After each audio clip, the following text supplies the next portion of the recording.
Accident होता क्या है, तो एक्सीडेंट के बारे में जानने से पहले हम ये जानेंगे कि एक्सीडेंट क्या है। Unexpected unplanned event occurrence which had result injuries हो सकता है, डैमेज हो सकता है, प्रॉपर्टी डैमेज हो सकता है, ये हो सकता है। लेकिन एक्सीडेंट का मतलब ये होता है कि ये चीजें हमारे प्लान करके नहीं आती हैं, एक बैग आ जाती हैं, लेकिन इसका रिजल्ट हमें बहुत खराब हो सकता है। वो हमारे इंजरीज के रूप में हो सकता है, वो हमारे डेथ के रूप में हो सकता है, वो हमारे किसी भी रूप में हो सकता है ना।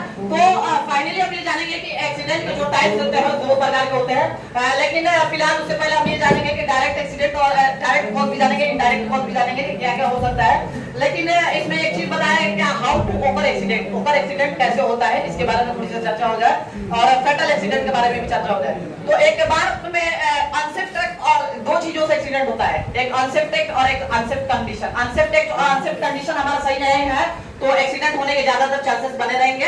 तो एक्सीडेंट के चांसेस के लिए अनसेफ्ट एक्ट और अनसेफ्ट कंडीशन मिलाकर 98% चांसेस एक्सीडेंट के होते हैं।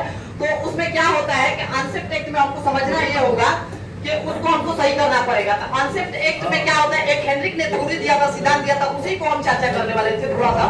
तो हेनरिक ने सिद्धांत दिया था कि वो फैटल एक्सीडेंट में कब बदलता है, तो फैटल एक्सीडेंट में कभी नहीं, ऐसे ही नहीं बदलता है। जब हमारा अनसेफ्ट एक्ट और अनसेफ्ट कंडीशन गलत होगा तो क्या होगा, वो नियर मिसेस होंगे। यानी नियर मिसेस मतलब आप बार-बार आपको सुधार लाने की जरूरत है। आप इलेक्ट्रिक के आगे हैं तो वो इलेक्ट्रिक आपके चांसेस से गिर रहा है तो आप उसको सुधार लाइए अपने अंदर।